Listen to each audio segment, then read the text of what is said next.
It's 10 o'clock. This is Sky News at 10, our top story. Tax rises to prevent austerity. The Prime Minister warns of a long and painful journey towards being better off. We go inside a hospital in northern Gaza, now barely functioning after an Israeli raid. There's literally a floating island of garbage in the middle of the ocean right now. Yeah, I think it's called Puerto Rico. A comic moment or a costly mistake for Donald Trump's campaign? We'll ask Latino voters in the Bronx. Out of time, Manchester United sack Erik ten Hag and begin the search for a new manager after poor results. And we'll take a first look at tomorrow's front pages in our press preview from 10:30 right through to midnight.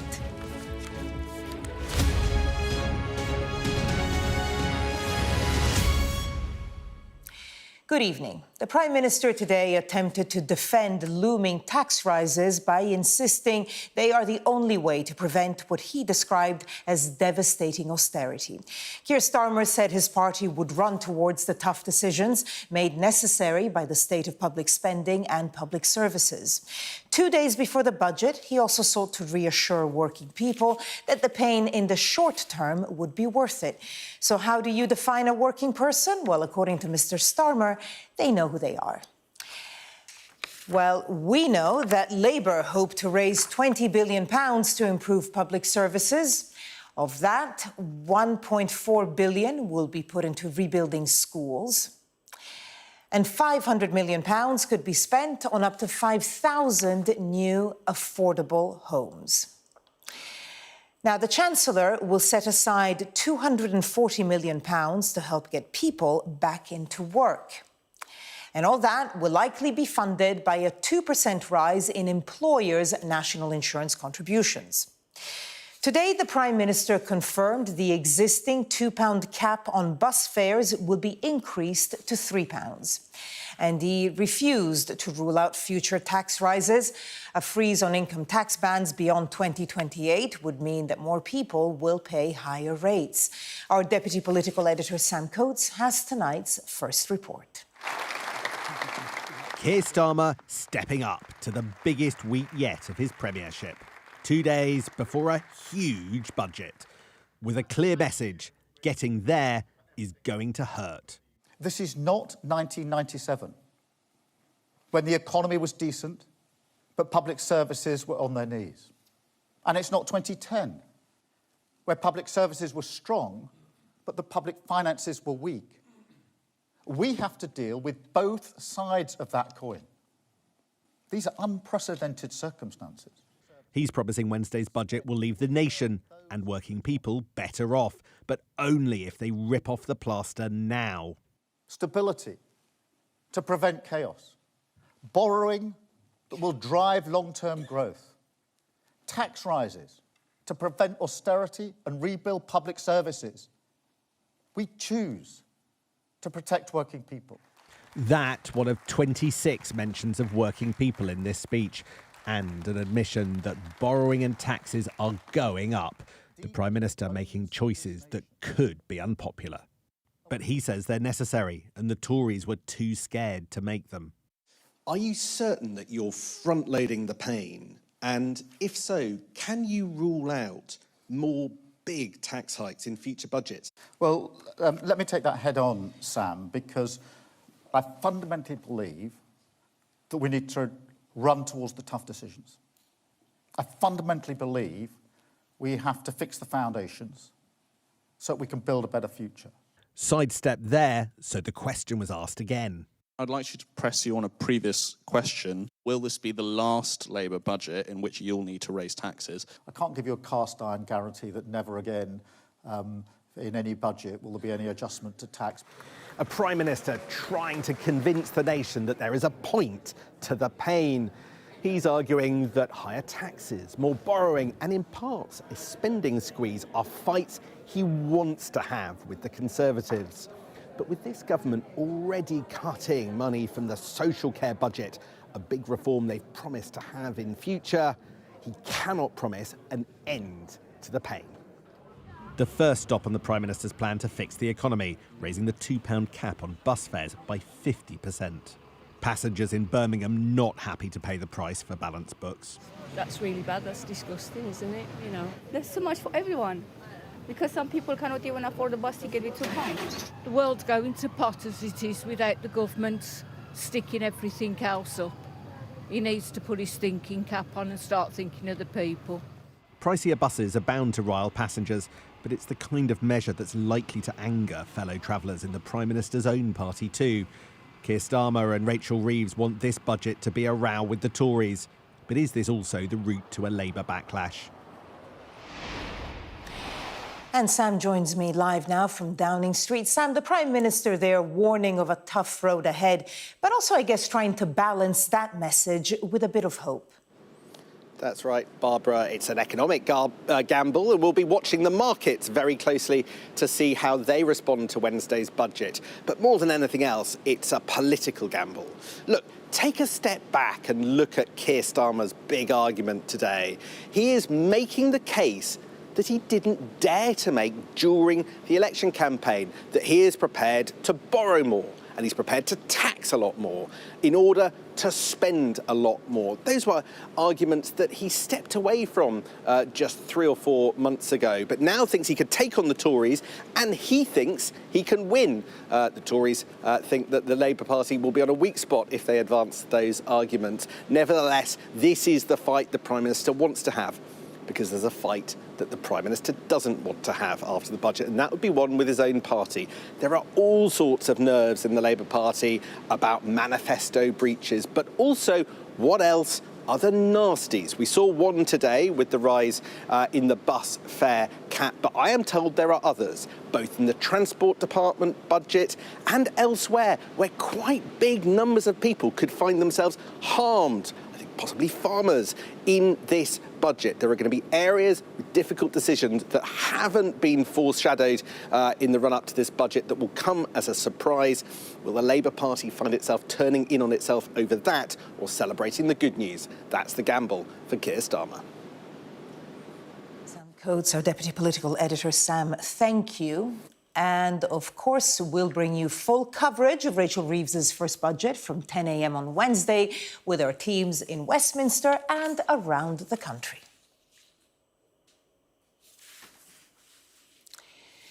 Let's go to northern Gaza now, where Sky News has witnessed scenes of devastation inside a hospital where the Israeli military says it captured around 100 Hamas militants. Well, the Palestinian Civil Defense says 1,000 Palestinians have been killed in Israel's campaign in northern Gaza in the last 3 weeks alone. Health officials say 43,000 people have been killed since last October. In the northern towns of Beit Lahia and Beit Hanun and the Jabalia refugee camp, emergency services warned 100,000 people are stranded without food and medical access. Well, as part of its operation in the north, Israeli troops raided the Kamal Adwan hospital and captured around 100 people they say are Hamas militants. Medical staff deny that. A warning that this report from our Middle East correspondent, Alistair Bunkle, contains images of some killed in the fighting. When aid agencies warn that Gaza's hospitals are barely functioning, this is what they mean. The wounded lie on thin mattresses wherever there is space. The empty stares and emotionless eyes tell stories where words have failed. There is the occasional cry or groan of pain, but mostly people are silent, dazed, numb to this catastrophic war. Israeli forces entered this hospital last week. They arrested around 100 people, including many of the medical staff. They are accused of being terrorists. The IDF released this video of weapons they claim to have found there. Now, only a few doctors remain to care for hundreds of patients, and in these conditions. Surgical gloves, pools of iodine and medicine packets lie scattered on the surgery floors. Soiled gowns and blankets are piled in heaps on the edges of the corridors. The storeroom has been left ransacked.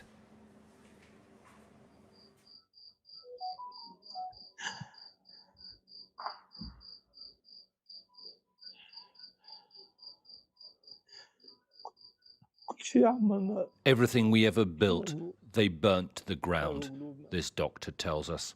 They set our hearts on fire. They killed my son.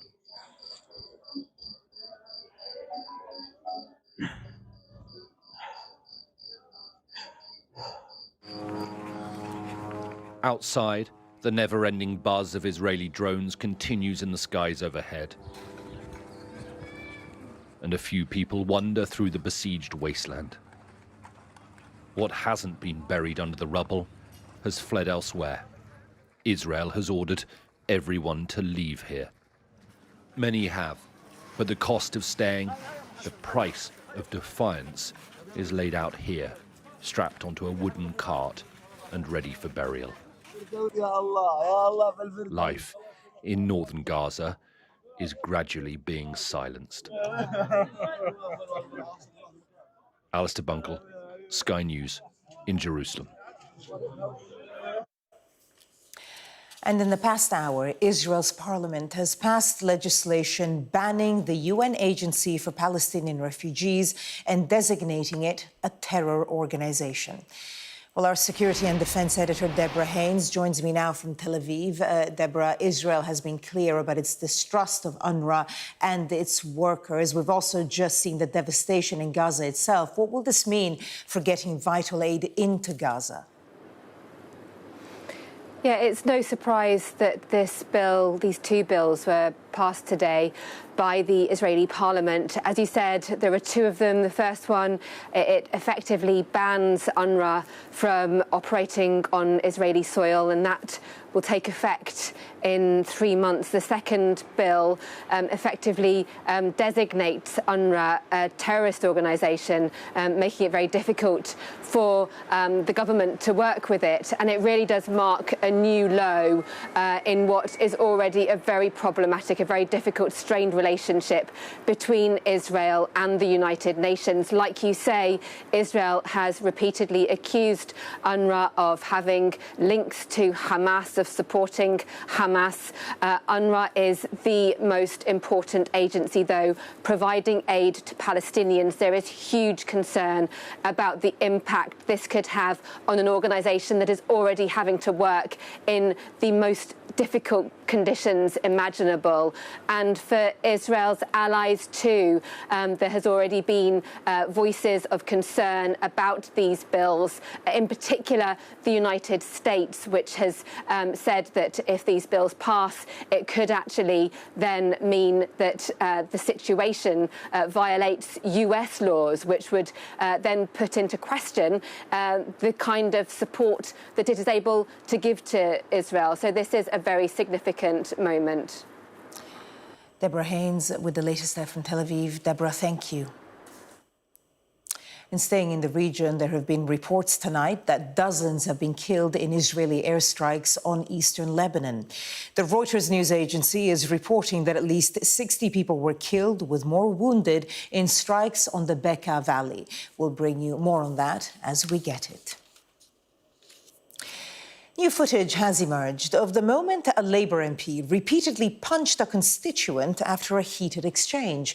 Mike Amesbury, who represents Runcorn and Helsby, has been suspended by the party. His actions described by the Prime Minister as shocking. Sky's North of England correspondent Greg Milam reports. In the early hours of the morning, CCTV cameras captured two men exchanging words in the street. There is little to suggest anything untoward in their conversation, until it becomes more animated. And then this.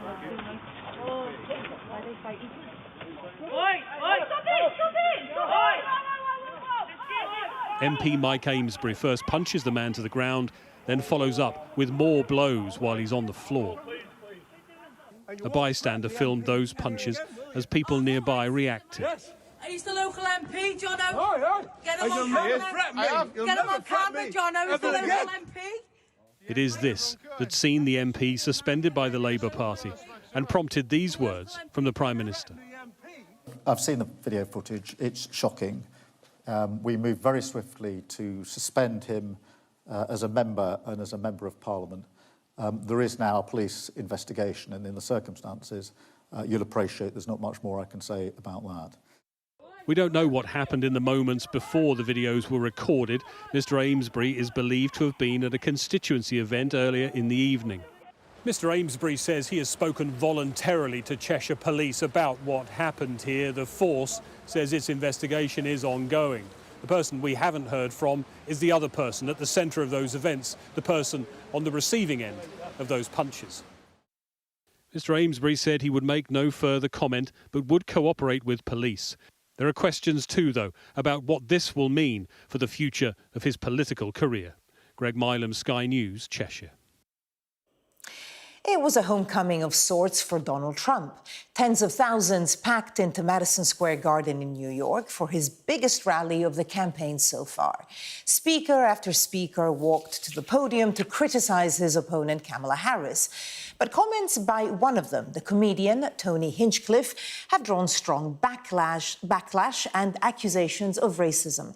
James Matthews has been hearing from voters after the U.S. island territory of Puerto Rico was described as a floating island of garbage. New York is a place for big events. This was Monday, and the Yankees were playing in the World Series. The journey to the South Bronx is to a neighborhood with a large Latino community. They'd heard Puerto Rico called garbage at a Trump rally at the weekend. It sent the political world into a spin. In the real world, they were more sanguine. Well, I think about those comments are very, very racist, very wrong comments, inappropriate comments, because I live in Puerto Rico and we are U.S. citizens. I'm as American as him. I thought it was funny. I'm just gonna say that. I think most Latinos have a sense of humor. We're not easily offended people. It had been Donald Trump's set-piece rally to close his campaign. A packed Madison Square Garden with invited speakers. There's literally a floating island of garbage in the middle of the ocean right now. Yeah, I think it's called Puerto Rico. It was the warm-up act gone cold. Okay, all right. If it struggled on taste and decency, it wasn't alone. She is the devil, whoever screamed that out. She is the Antichrist. Her and her pimp handlers will destroy our country. There had already been questions about the venue. 9 days short of the election, Donald Trump chose the historic Madison Square Garden, where history can't hide the hosting of a Nazi rally in 1939. At that time, it was a gathering of American Nazi sympathizers. Trump's opponents are drawing a parallel between the past and present. Can you let me answer the question? Ahead of the rally, Trump supporters rallied round. Donald Trump is the furthest from a fascist imaginable. You know who's a fascist? Not according to his close aides, Mr. Giuliani. Not according to the leftist, socialist, communist media. His former senior military advisor. His former his senior chief of military staff. advisor is well known to me. He was fired. We might have seen the makeup of a second Trump administration. Billionaire Elon Musk was part of the warm-up. The future is gonna be amazing. The headline act had dark words for his rival performer. She has violated her oath, eradicated our sovereign border, and unleashed an army of migrant gangs who are waging a campaign of violence and terror against our citizens. Kamala Harris offered Monday morning reflections on the night before. He is focused and actually fixated on his grievances, on himself, and on dividing our country. The Trump rally featured a range of speakers, the majority of whom, of course, will never come near office or any Trump administration. But this was his closing address, an opportunity to reinforce the campaign message. Some of the darker material on stage coloured the tone. And it's important in a vote where size matters, large and small. James Matthews, Sky News, in New York. A man has been jailed for 18 years after creating AI-generated images of child sexual abuse in what's been described as an utterly chilling case. Hugh Nelson made bespoke images depicting children being harmed both sexually and physically to order. He told police he had become consumed by his obsession, as our technology reporter Mickey Carroll reports. 27-year-old Hugh Nelson earned himself thousands by using artificial intelligence to create child abuse images. I've been completely swept up in it. It's taken over my life. Under police questioning, he described a life consumed by computer-generated images of children. It's sick how much it affects your mind. Especially when you have no job, you sit at home, you play games, you watch porn, and you make these stupid goddamn images. My mind is very corrupted and warped. A network of paedophiles from around the world sent him images of real children. He then charged them £80 to turn those images into explicit characters using AI, and even went as far as encouraging the paedophiles to rape the children the characters were based on. Hugh Nelson is not the only one using this kind of technology. Here at the Internet Watch Foundation, dozens of analysts are scouring the internet every day to deal with images of child sexual abuse. And in the last 6 months, they've seen more AI-generated images than they had in all of last year, showing the rise of this technology. While legally the people here can get AI child abuse images taken down, the technology is growing too fast to catch everything. Our work has always been difficult anyway, just stopping the spread of child sexual abuse imagery, just stopping the spread of digital images that can be duplicated thousands, millions of times over. We've never had to deal with the possibility that someone could download some software on their computer and create an infinite amount of new images. In this case, we've got a mock-up of a page, and you see it's lots of images in a grid. Jeff, which isn't his real name, is one of the analysts dealing with this new threat. We're reaching the point now where even a trained analyst who knows what to look for in an image that would suggest it was AI would struggle to see whether it was real or not. Does that worry you?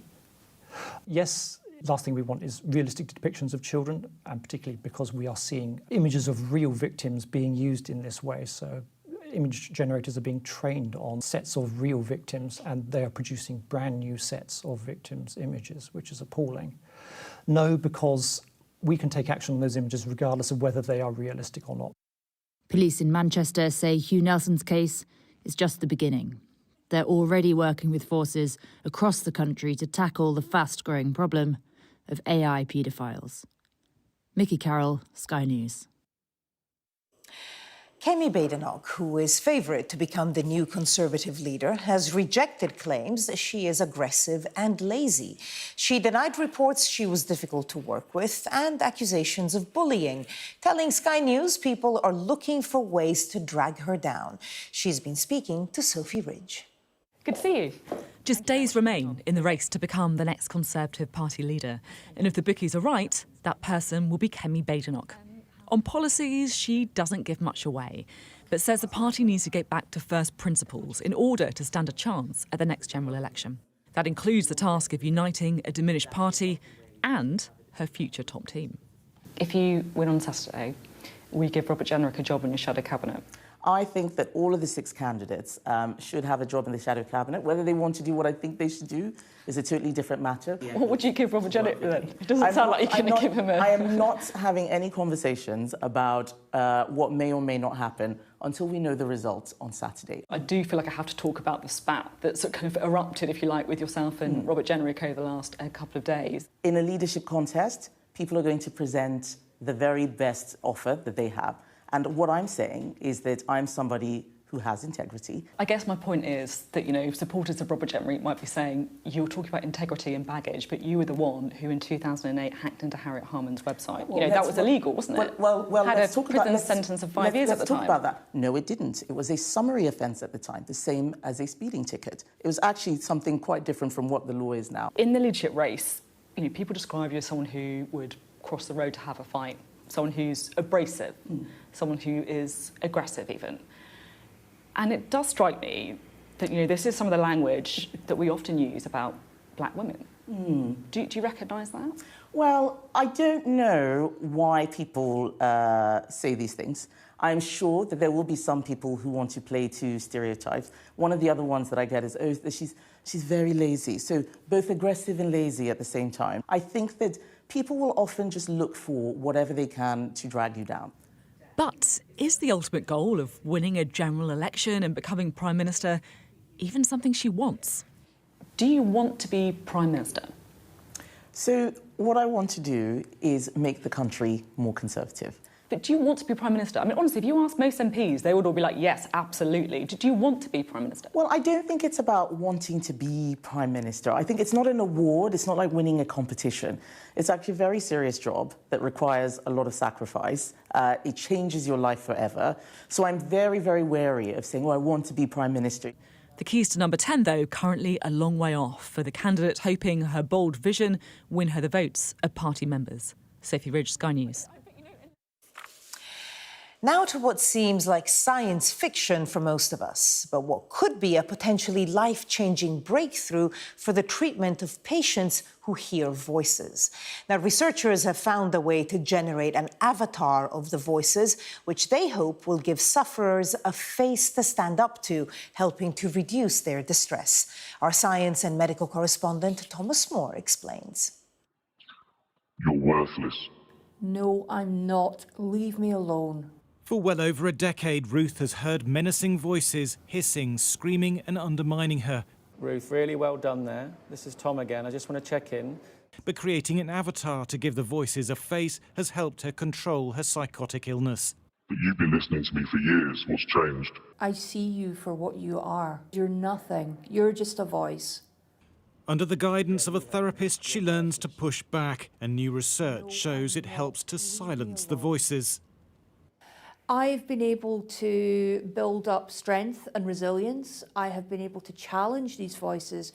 It was at times pretty brutal. The stuff that the avatar would say was really difficult and really challenging to deal with. But over time, I learned that I could overpower that voice. There's a gallery of different forms of faces. Avatar therapy starts by building an animated image to fit the voices the person hears. Human or demon, big or small, threatening or not. The research shows just a few therapy sessions with the avatar was enough to reduce the distress and frequency of the voices.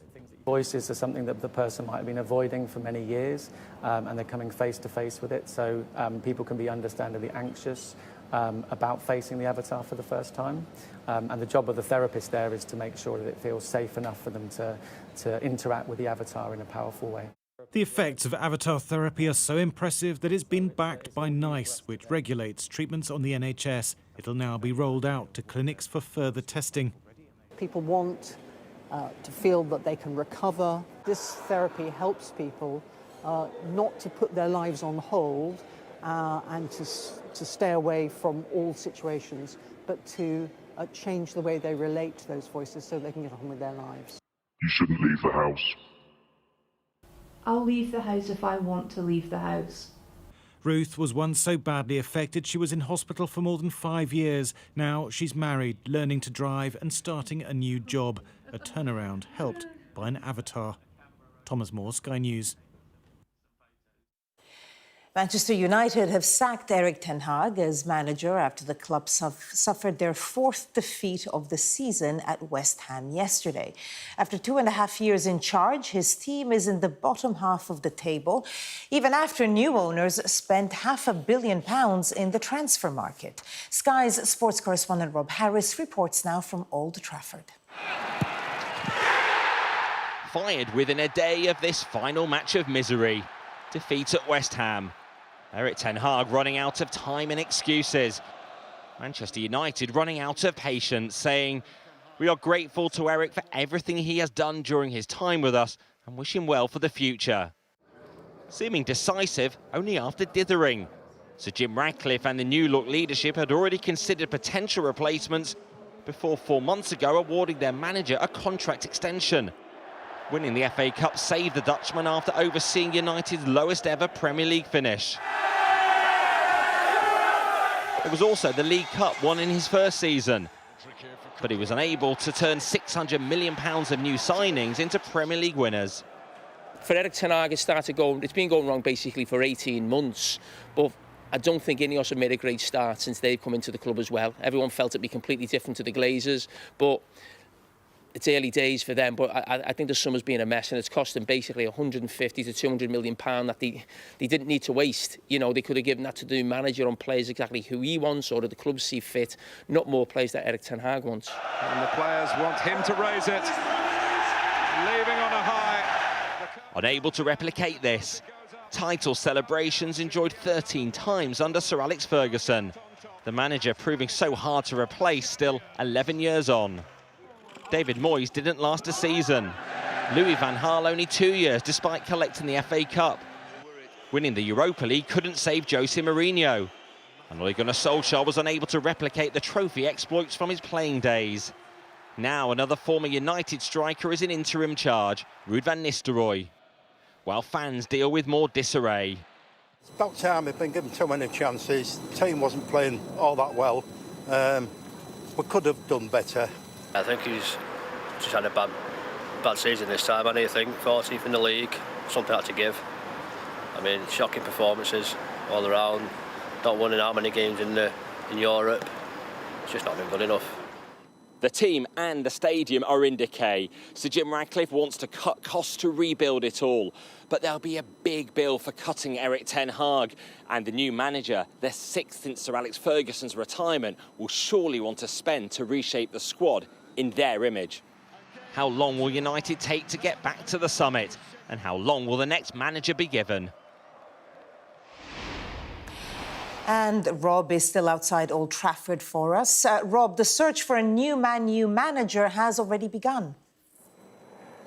And it looks like it's ended up in Portugal. Tonight, Manchester United in talks with the Sporting Lisbon manager, Ruben Amorim, trying to get a deal over the line. He might not be familiar to that many people, but he's already won 2 league titles in Portugal at the age of 39. He's made a perfect start to this season. He is one of the most widely admired coaches in Europe. He's also highly coveted, previously linked with other jobs here in England, and even maybe still replacing Pep Guardiola if he was to leave Manchester City at the end of this season. So a big challenge for United to get a deal over the line. They could have to pay €10 million in terms of a buyout clause, another heavy bill for the club. So a challenge in what has been a year of change here at Old Trafford, with a change in leadership, with Sir Jim Ratcliffe and his Ineos operation taking control while the Glazers do still remain running this club. And it is a club in need of a massive overhaul.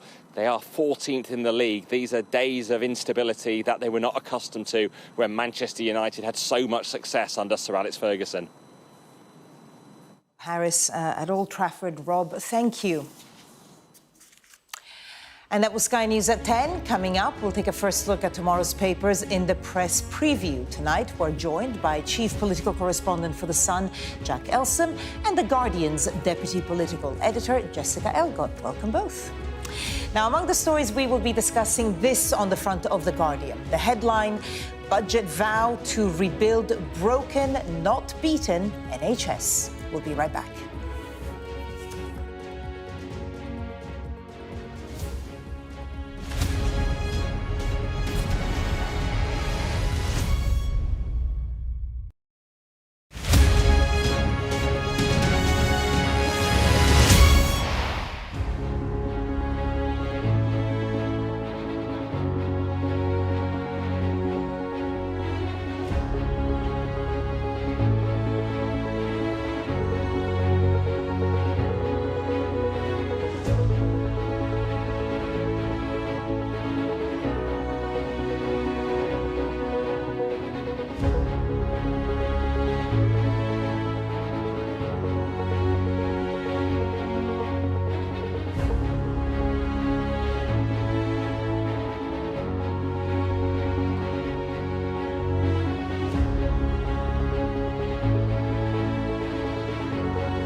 I say, bring it on. With America divided and tensions running high, get ready for an election like no other. Join our teams as we follow the campaign trail as America decides. We will win, win, win. Get closer to the action this US election with full reaction and analysis. Sky News, the full story first.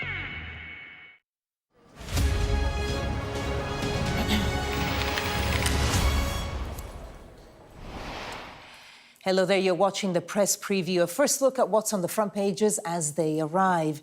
It's time to see what's making the headlines with chief political correspondent for The Sun, Jack Elsom, and The Guardian's deputy political editor, Jessica Elgott. They'll be with us from now until just before midnight. So let's see what is on some of those front pages. Well, on the front of the Mirror, hope for the health service as the Chancellor unveils a new NHS package to tackle waiting lists. And that's the same on the front of The Guardian as the government's new budget vows to rebuild a broken, not beaten NHS. But The Telegraph warns that all these commitments to the NHS will need more tax rises. And in the front of the Mail, the Health Secretary warns that even with additional funding, Labour's first budget tomorrow is unlikely to cure the NHS. And that's the same story on the front of The Times. The Express reports that Rachel Reeves has been told that it's not too late for a U-turn on her controversial decision to means test the winter fuel payment.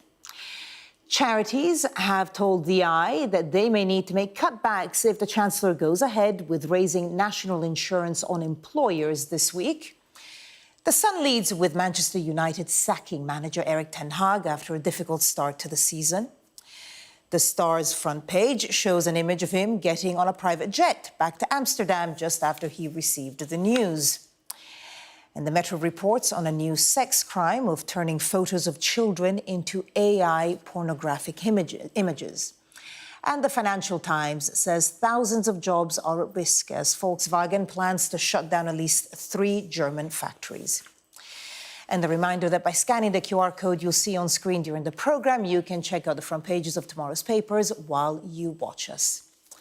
And we are joined tonight by Jack Elsom and Jessica Elgott. Thank you both so much for being with us. I mean, unsurprisingly, the budget on most of the front pages in one way or another.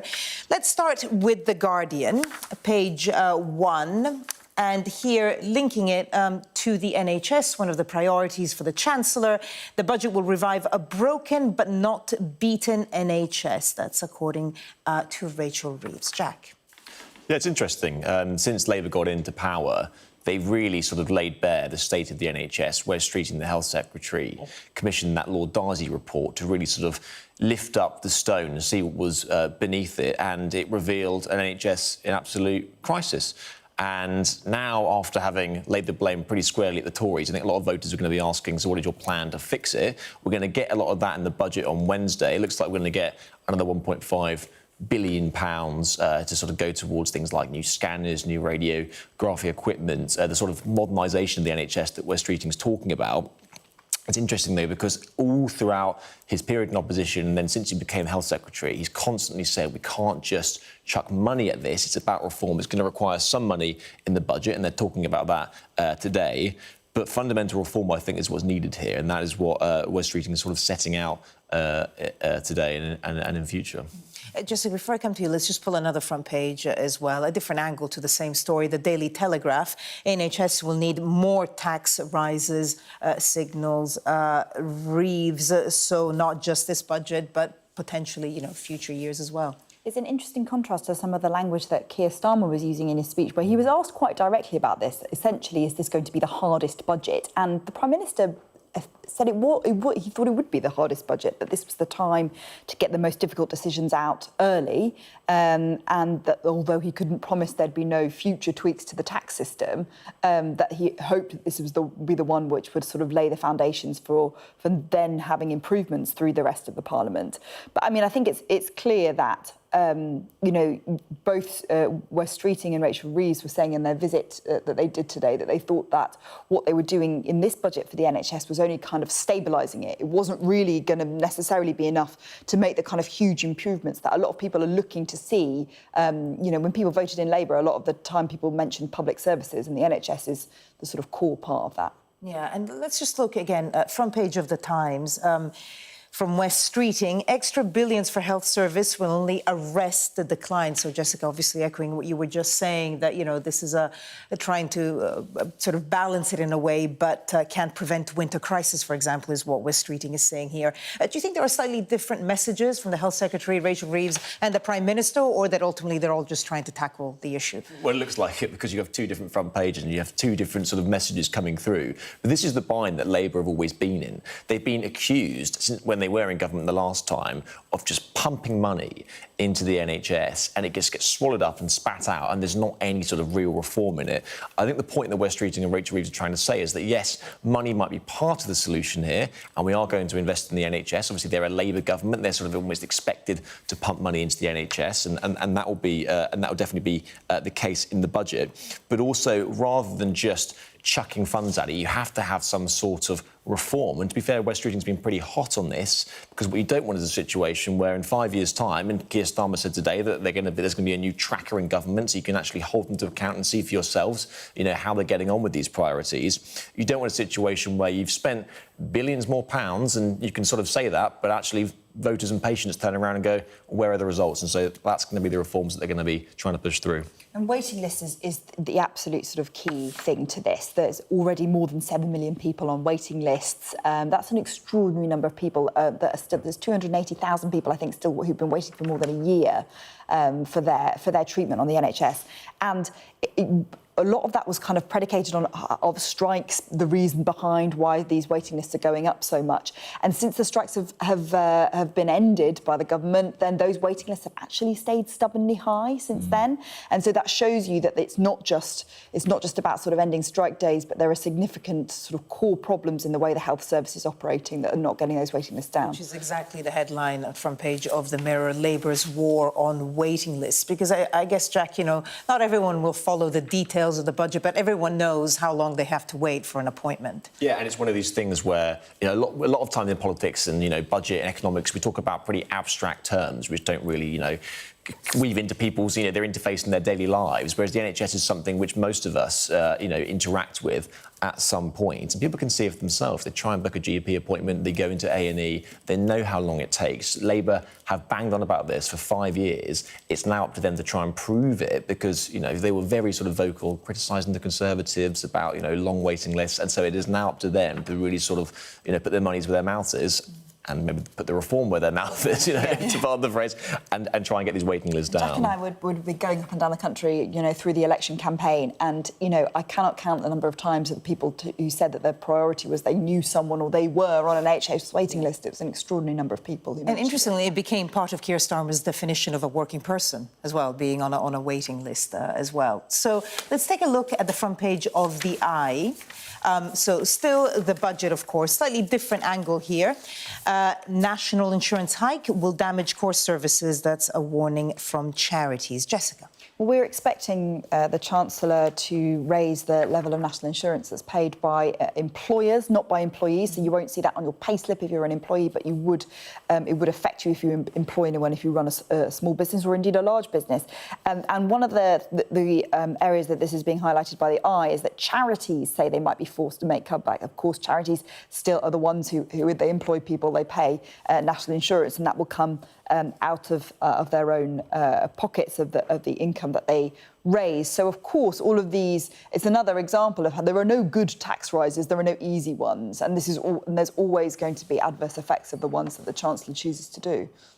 Yeah, it's one of the unintended consequences, really, of Rachel Reeves scrambling around trying to find any sort of lever she can pull to raise the money she says she needs. In the election, they obviously said they weren't going to do VAT, income tax, corporation tax and national insurance. We now know that to be just on employees. Obviously, employers seem to be in the crosshairs. Basically wipe out then about 70 to 80% of all revenue raises. And so what you're left with is, capital gains, inheritance tax, employer national insurance. The problem is that obviously that's going to affect, as the eye points out today, a lot of sectors which Rachel Reeves wouldn't want to hit, the charity sector. But she's basically put herself into a bind by making all these promises during the election. She's now having to look for ways to raise a lot of cash, and if the charity sector gets hit, then so be it in a sense. But she's in a really difficult position here because she's not going to be able to please everyone. Just a quick question to both of you, as obviously keen political observers. Is it normal that you would get quite so many leaks and advance warnings before a budget, or do you get the sense that Rachel Reeves is trying to, lay the ground for, a painful budget?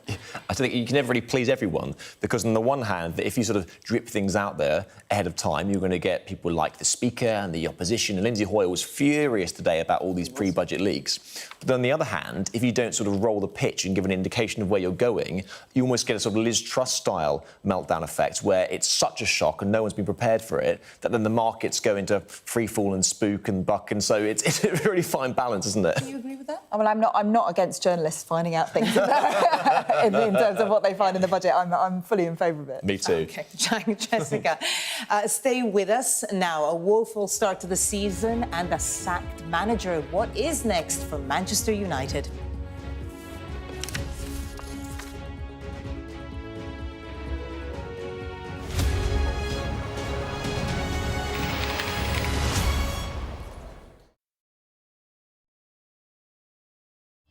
We arrive. A secret hospital hidden in the Myanmar jungle, treating the victims of this bloody war. This is Myanmar today. Its military rulers don't want the world to see, but we have. I fight for my own future. I fight for my generation's futures. This is an actual crime. They don't care for that. Myanmar army is only a couple of kilometers away. So this is a major humanitarian disaster.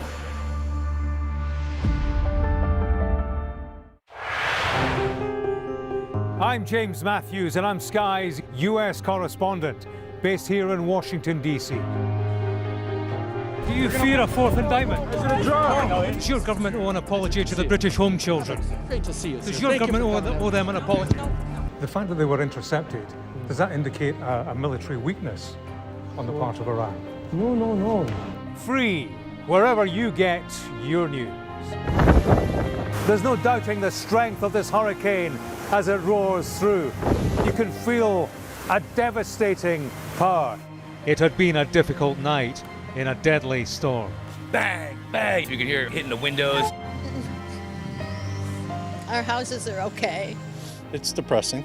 As bad as all of this is, it could have been much worse. Today, this land they call sacred is at the heart of America's electric car revolution. To me, it's a sacred ground. The white gold rush is a race that Biden doesn't want to lose. I've covered some of the biggest stories in the world.